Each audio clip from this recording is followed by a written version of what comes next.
ये लीडर हमारे आदित्य जी चुकाला आपके समक्ष आ गए हैं और अभी यहाँ आपके विचार आपके सामने रखेंगे और सब हम रोष के साथ उसका अनुमान करेंगे। मैंने आपको बोला वो आपने ध्यानपूर्वक सुना, इसके लिए मैं बहुत बहुत आपका धन्यवाद करता हूँ। पर फिर से मैं आपका रिक्वेस्ट करता हूँ कि थोड़ा संयम बना कर रखे। थोड़ा मेरे आदरणीय बुजुर्गों, मेरी मातृशक्ति, मेरे हम उम्र भाई, मेरे साथी, सबको मेरा नमस्कार, सत श्री अकाल, मूल प्रणाम।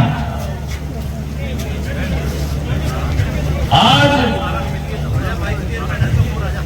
हम सब यहाँ इकट्ठे हुए हैं एक फैसले के लिए। चुनाव हमने बहुत देखे हैं। चुनाव कोई नई चीज, कोई नई बात नहीं है। हर 5 साल में चुनाव आता है, लेकिन एक सोच, एक मजबूत सोच, वो एक ही बार पैदा होती है जीवन में। वो सोच अगर खत्म हो जाए तो इन चुनावों का कोई महत्व नहीं रह जाता। हम चौधरी देवीलाल जी को क्यों याद करते हैं? चौधरी देवीलाल एक व्यक्तित्व नहीं, एक सोच थी। व्यक्ति मात्र एक हार्ड मास का एक पुतला है, लेकिन सोच उसका व्यक्तित्व बनाती है। चौधरी देवीलाल 1972 तक एक राष्ट्रीय पार्टी में रहे, बहुत सेवा की उन्होंने, तन मन धन जीवन भर उन्होंने सेवा की। लेकिन जैसा होता आया है, सियासत हमेशा सोच को मारने का काम करती है। 1972 में जो मेरे बुजुर्ग हैं वो जानते हैं, उन्होंने वो वक्त देखा है। जो नौजवान हैं, ये मैं उनको बताने के लिए ये बात कह रहा हूं कि 1972 के बाद चौधरी देवीलाल की राष्ट्रीय पार्टी जो है उसने टिकट काटी थी। उसके बाद चौधरी देवीलाल राजनीति से पीछे हट गए। 2 साल तक उन्होंने सिर्फ खेती बाड़ी, खेत में काम किया। आप मान सकते हो, ताऊ देवीलाल जो एक मजबूत स्तंभ था, एक आवाज थी गरीब की, एक मजबूर की, एक किसान की, उसे भी 2 साल राजनीति के लिए घर बैठना पड़ा। उन्होंने फैसला लिया कि मैं अब राजनीति नहीं करूंगा। ये बात मैं नौजवान पीढ़ी को बताना चाहता हूं कि ये ऐसा घटनाक्रम 1972 के बाद हुआ। फिर आया साल 1974। 1974 में रोड़ी उपचुनाव हुआ। गांव की संगतें, वो लोग जिनकी आत्मा जुड़ी थी चौधरी साहब के साथ, वो लोग चौधरी साहब के पास आए और बोले कि जी उपचुनाव लड़ना है, राजनीति आपको वापस, आपके बिना अधूरा महसूस कर रहे हैं, आपको आना पड़ेगा। चौधरी साहब फिर भी मना करते रहे, लेकिन आप जैसे परिवार जिनमें अभी भी आप उन परिवारों से ही आते हो जिनके बुजुर्ग उस समय चौधरी साहब के साथ कंधे से कंधा मिलाकर चलते रहे, लड़ते रहे। आखिर में चौधरी साहब को उनकी बात माननी पड़ी और वो उस चुनावी रण में उतरे। रोड़ी उपचुनाव हुआ 1974 में। एक तरफ पूरी सियासत एक तरफ सोच, वो सोच जिनसे आपके बुजुर्ग जुड़े थे, जिनसे ये गांव जुड़े थे, जिनसे ये गलियां जुड़ी थी, जिनसे ये ढाणियां जुड़ी थी, वो सोच लड़ी। जब सोच लड़ती है तो सियासत को हारना पड़ता है, और वही हुआ। सियासत हारी और रोडे उपचुनाव में चौधरी देवीलाल और आपकी सोच जीती। वो वक्त तो बीत गया, लेकिन आज फिर वही चीज, फिर वही सियासत। बीते सालों में हमने पीढ़ियां बदली, हमारा परिवार बड़ा हुआ, बहुत सारी चीजें बदली, लेकिन ये सियासत नहीं बदली, ये सियासी लोग नहीं बदले, इनका खेल नहीं बदला, ये आज भी वही हैं। आप यहां इकट्ठा हुए हैं, आपका मन जानता है, आपकी आत्मा जानती है।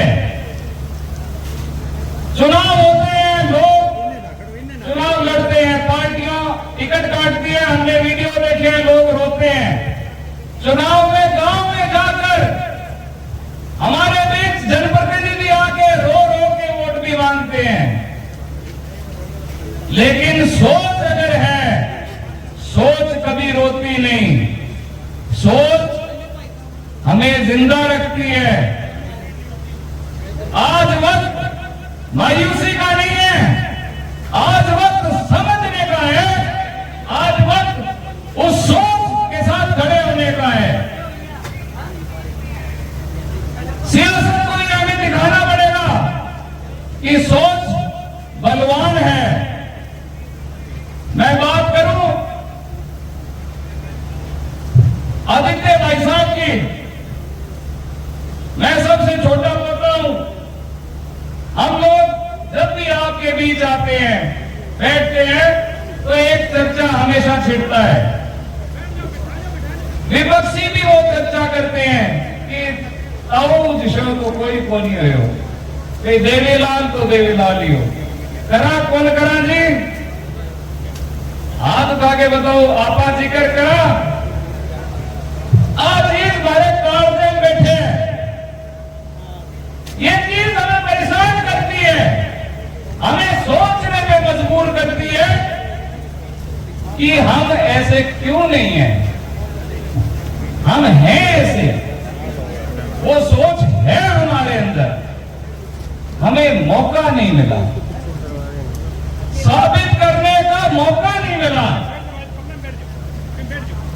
आदित्य भाई साहब 10 साल संघर्ष करो, ये बात हमें माननी पड़ेगी, हमें जाननी पड़ेगी। चौधरी देवीलाल एक दिन में देवीलाल नहीं बने, वो एक साल में देवीलाल नहीं बने, वो एक सदी में देवीलाल बने। 70 साल उनका संघर्ष था। हमें पता, हमें ये मालूम चला जब हमने उस सोच को ग्रहण किया कि देवीलाल बनना है तो बहुत औखा काम है, बहुत बड़ा संघर्ष है। एक दिन में देवीलाल नहीं बना जाएगा। भाई आदित्य ने उस सोच की शुरुआत की, उस संघर्ष की शुरुआत की आपके बीच आकर। इन्होंने दिल से दिल जोड़ा, इन्होंने कोई लोक दिखावा नहीं किया आपके बीच। आज भी हम हाजिर नाजिर हैं, जैसे हम पहले दिन आपके बीच आए, आज भी हमारा वैसे ही आपसे पारिवारिक नाता है। आप हमारे घर तक आए हैं, आप में से लगभग हर व्यक्ति उस चौधरी देवीलाल के पुश्तैनी मकान में जहां हम रह रहे हैं वहां आप आए हो। क्या आपको उस घर के दरवाजे बंद मिले कभी? आंगन तक दरवाजे खुले रहते हैं इस घर के। देवीलाल को आपने अपने आंगन में आने की जगह दी, देवीलाल को आपने अपने घर के अंदर जगह दी। हमने अपने दरवाजे आपके लिए इसलिए खोल के रखे, ये देवीलाल की सोच थी।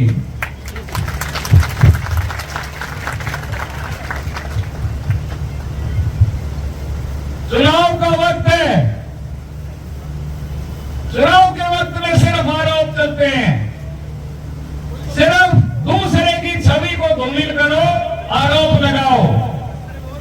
चौधरी देवीलाल पे भी आरोप लगते रहे। वो कोई वादा करते थे, एक वादा उन्होंने किया पेंशन का, बोले नोटों की मशीन तुम्हारे गांव तुम्हारे घर की तरफ मोड़ दूंगा, तुम्हारी पेंशन बांधूंगा बुढ़ों की। उस समय विरोधी लोगों ने कहा कि देवीलाल धर्म की राजनीति करता है, देवीलाल तो झूठ बोलता है। उस समय मुख्यमंत्री थे, वो कानून के ज्ञाता थे, एलएलबी पढ़े हुए, बोले मैं कानून का ज्ञाता हूं, मुझे कानून की समझ है, ऐसा हो नहीं सकता, मैं मुख्यमंत्री हूं, अगर होता तो मैं ना कर देता। चौधरी देवीलाल जी ने सिर्फ एक बात कही कि मैं चंडीगढ़ विधानसभा में कानून बनाने जाऊंगा, मैं भेंट चढ़ाने नहीं जा रहा। वो मुख्यमंत्री बने, उस सोच को हरियाणा के गांव-गांव गली-गली ने मजबूत किया, विधानसभा में बिठाया और वो कानून उन्होंने लागू किया और कहा कि अब मैं चुनौती देता हूं उस कानून के ज्ञाता को कि इस पेंशन को बंद करके दिखाएं। आज वो पेंशन 3000 के ऊपर हो गई है। उसी सोच का अनुसरण करते हुए हमें तकलीफ बहुत कष्टों से निकले हम। ये गांव जानता है, गांव गवाह है, हम हमेशा साधारण जीवन जिया, हमें मजा आता है साधारण जीवन में। आप जैसा जीवन, चौधरी देवीलाल का जीवन एक साधारण जीवन था, हमें उस जीवन को जीने में मजा आता है। बहुत सारे जवान युवा भाई हैं, वो मजाक में कहते हैं भाई साहब गाड़ी बड़ी होनी चाहिए, तो मैं भाई गाड़ी बड़ी हुए के हुए चोर साहब गाड़ी की अहमियत की कोनी, दिल बड़ो होना चाहिए। आपा आज पिछले 2 दिन आपके बीच में हमारे गांव-गांव में, पहले भी आदित्य भाई साहब एक गाड़ी को मानस है, एक गाड़ी में फिर है, 50 गाड़ी लेके लोग दिखाई करना हूं, थारा 50 काम करे फिर मजो है ना कि 50 गाड़ी घुमाना। सोचना पड़ेगा, राजनीति बदलनी पड़ेगी, सोचना पड़ेगा। आपका सोचू हटकोंस का, वरना सियासत हमेशा आपका दमन करेगी, आपको मारेगी। चुनाव हारते जीतते हैं लोग। पिछला चुनाव लड़े आदित्य भाई साहब, हारे, लेकिन वो सोच उसने मजबूत रखा, आपके बीच दुगनी ताकत से आए, आपके बीच दुगने काम लेकर आए। कोई भेदभाव नहीं किया, कौन कांग्रेस का है, कौन परिवार किसको वोट दे रहा है, कौन दूसरी पार्टी का है, कभी भेदभाव नहीं किया। आप खुद जानते हो, आपके गांव के अंदर वो ढाणियों के रास्ते, खाड़े, सड़कें, जो भी सुविधा है वो आम जन की, जैसे चौधरी देवीलाल बिना भेदभाव किए करते थे, वही काम किया। अपने लोगों को उसमें थोड़ा सा अफसोस होता था कि जी इन्होंने वोट नहीं दिए या फलाने परिवार हमारे साथ नहीं थे, इनका काम क्यों किया जी। तो भाई साहब ने एक कहा, आज मेरका नगर की है और आज मैं देना इस पे हो तो फायदो कहेंगो, कल नहीं कलम ही कुर्सी पर कोई बैठेगो, आपा नेरा का डांगा, आज मेरे का नहर को मन करण दो, रोको ना।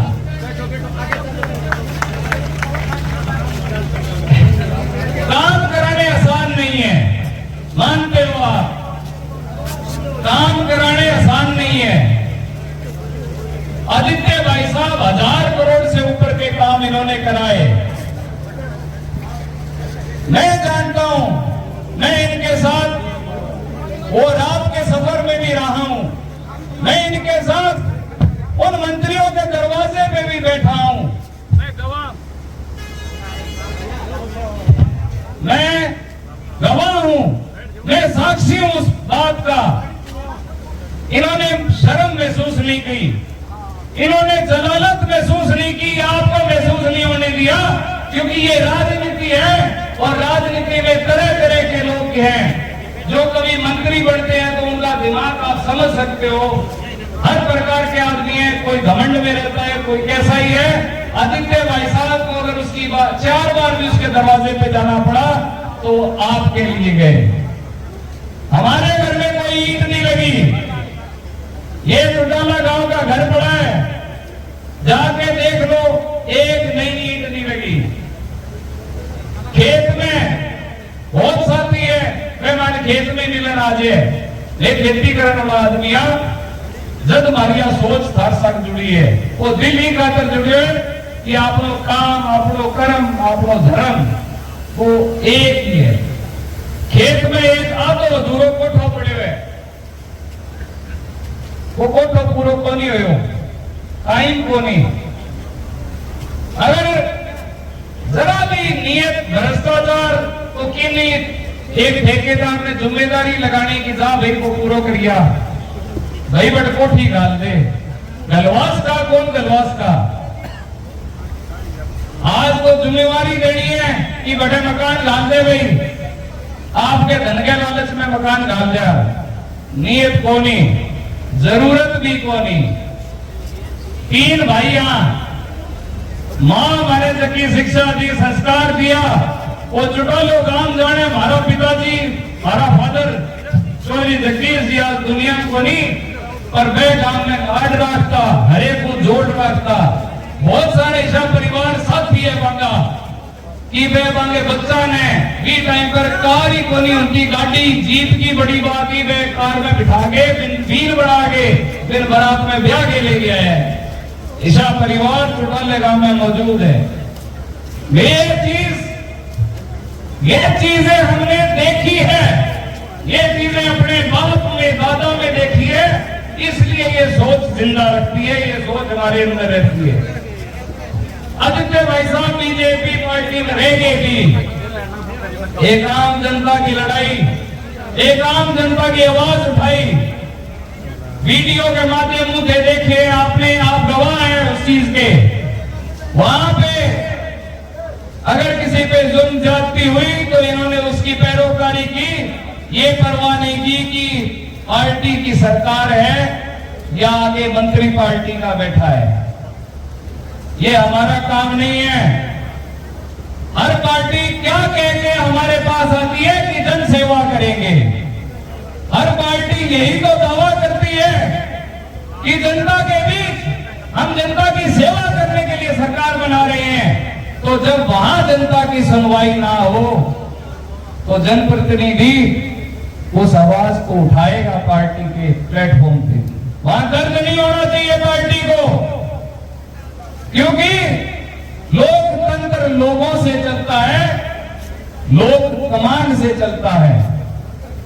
आज हम इकट्ठा हुए हैं टिकट के ऊपर, आप साक्षी हैं। मैं आपसे पूछता हूं कि आदित्य भाई साहब को आपने संघर्ष में देखा है या नहीं देखा? क्या इनके अलावा डबोली के अंदर कोई और मौजूद है? आपने देखा? तो फिर क्यों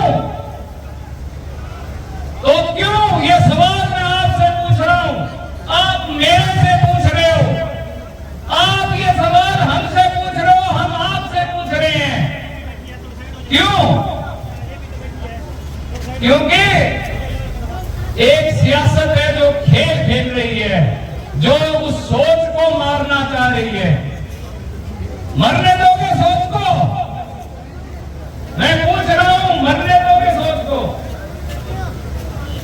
आज फैसला होगा, फैसला होगा, फैसला होगा कि चुनाव लड़े या नहीं लड़े। पहला फैसला मैं नहीं, भाई साहब आपसे बात करेंगे। मैं वो दर्द बोल रहा हूं जो आपके दिल का है। मैं आपकी आवाज स्टेज पे हम सबको नहीं बुला सकते, ये पॉसिबल नहीं है, ये उपयुक्त नहीं होगा कि हम इतने लोग बोल पाएंगे, आप ये मानते हो। पर मैं गांव में आपके पास बैठा, आपसे मैंने चर्चा की, ये आपकी आवाज, आपकी बात मैं इस मंच से बोल रहा हूं। क्या मैं गलत हूं? जो बात बोल रहा हूं क्या ये गलत है? इसमें कोई संशय तो बताओ। आदित्य भाई साहब काम करया के फल मिलो।